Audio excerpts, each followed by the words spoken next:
nafasi ya kuambia watu wengine habari za kwamba kwenye ndoa inawezekana maadamu tukimtanguliza Mungu. Hata kama tulikuwa tumevunjika moyo na kukata tamaa kabisa, lakini inawezekana. Kwa hiyo siku ya tarehe 16 mpaka 17 ya mwezi wa 5, imebaki siku chache tu.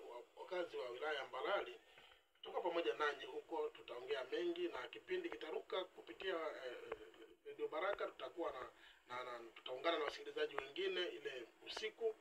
Lakini tutaanza semina muda wa saa 10 jioni tarehe 16 na tutaendelea mpaka saa 9 ya usiku.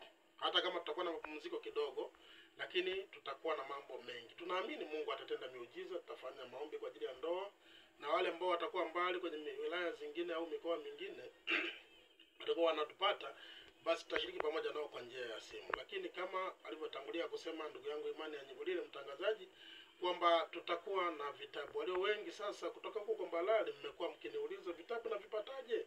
Nimewaandikia message mara kwa mara kwamba tarehe 16 mtavipata. Tuna vitabu vingi vya ndoa na vitabu vingine vya mafundisho mbalimbali. Kwa tunaamini kabisa kwamba mtavipata kwa bei ndogo na hakuna kiingilio, ni wewe tu kuja. Na pia tutaongozana na watu kama Imani ya Nyigulile, tutaongozana na Obakila Dwinga, tutaongozana na mwimbaji Emi Makabana, tutaongozana pia na katibu wa wadau Baita Gabrieli. Kwa hiyo ni safu ya watu ambao tutakwenda pamoja nao. Ni timu muhimu sana ambayo itashughulika pamoja nami juu ya jambo hilo.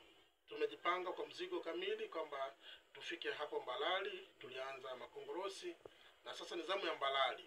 Wakazi wa Mbalali, wakati huu mnaweza mkaendelea kupata maelekezo hata kwa namba yangu ya simu 0768311882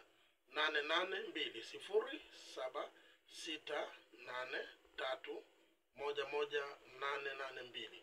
Endapo nikitoka hapa studioni, basi kama unataka kupata maelekezo zaidi unaweza ukapata maelekezo kupitia namba hiyo hapa.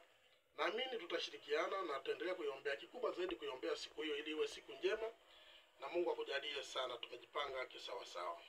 Haleluya, haleluya, Bwana Yesu asifiwe sana. Mwana kondoo ameshinda.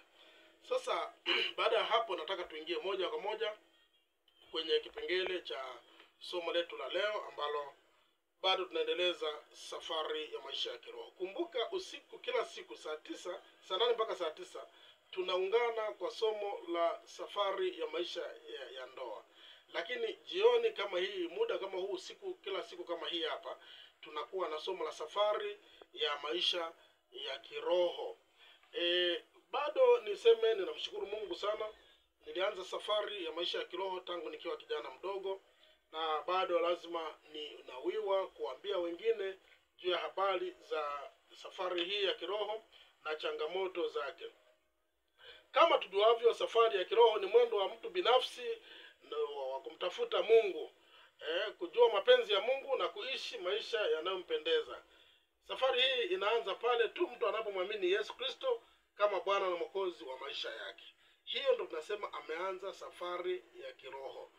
Ama unaweza kusema amekata shauri la kumwamini Bwana wetu Yesu Kristo. Pale unapokata shauri la kumwamini Bwana wetu Yesu Kristo, unakuwa tayari umeshatangaza vita. Mbingu zinajua kwamba kuna mtu ametokea mpya anayeanza safari, lakini hata Ibilisi anajua umeshatoka kwake na umeshamsaliti, umekuja kwa Yesu Kristo. Kwa hiyo inakuwa furaha sana unapomwacha shetani na kuja kwa Yesu Kristo. Mbinguni jeshi linashangilia, lakini upande wa pili jeshi linataharuki lile la shetani na kuona kwamba umeshawaacha na kuwasaliti. Kwa hapo ndio sababu ya vita kuanza.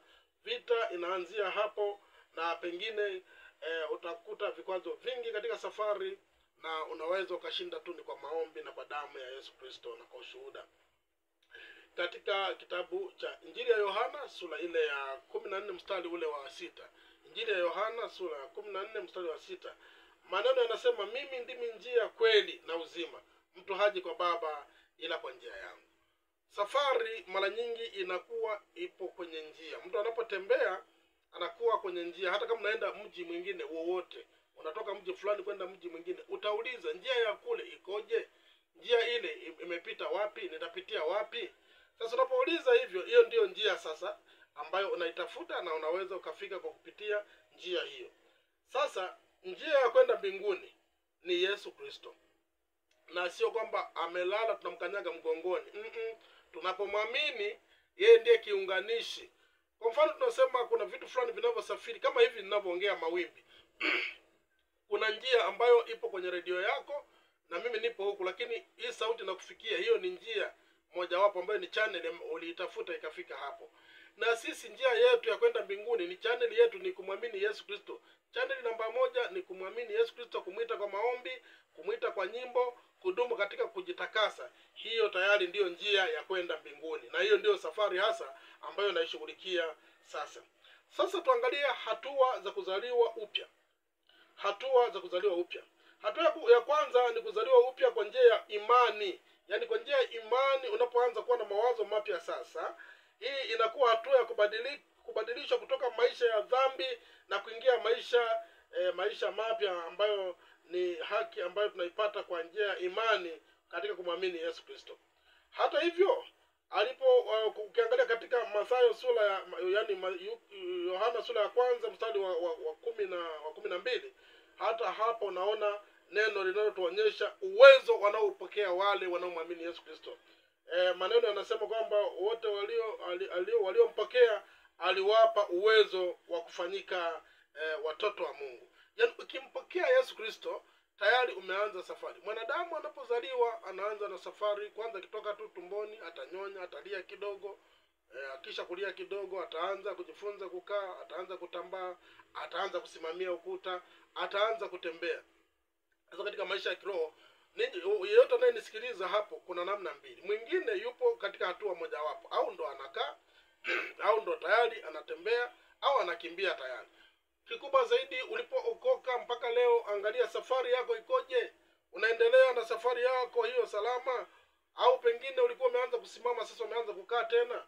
Anza hatua kwa hatua kuendelea mbele.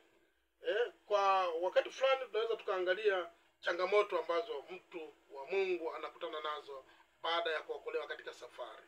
Kama tulivyosema, safari tu ni utokaji sehemu moja kwenda sehemu nyingine. Unajua safari yetu hii ya kusafiri kwenda mbinguni haitofautiani kabisa na ile watu wa Mungu, wana wa Israeli walipotoka Misri kuelekea nchi ya ahadi Kanaani. Walipita kwenye majangwa, walipitishwa na kuzungushwa sana. Unaweza kukuta unaishi maisha fulani, huoni mbele, lakini ukimtegemea Mungu unapangua tu. Usiangalie ukubwa wa jaribu ulilo nalo.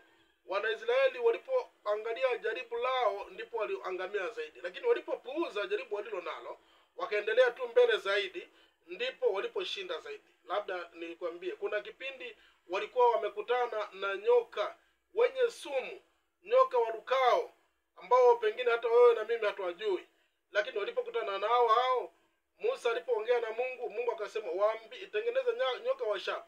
Atakayeangalia nyoka wa shaba atapona. Ambaye ataanza kujihami mwenyewe au kwa kuangalia hao nyoka na kuogopa, huyo kwa vyovyote vile atakumbana na hao nyoka na sumu zitamuua.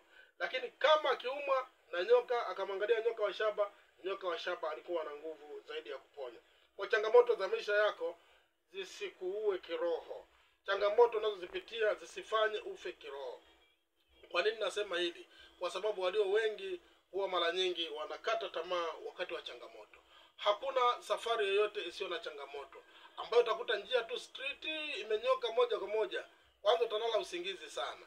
Lakini kama unaendesha hata chombo cha moto, utakutana na kona inakufanya uinuke hata kama ulikuwa umelala usingizi. Utakutana na bonde, unakutana na mwinuko. Hivyo ndivyo hata safari hii ya kiroho inavyokuwa.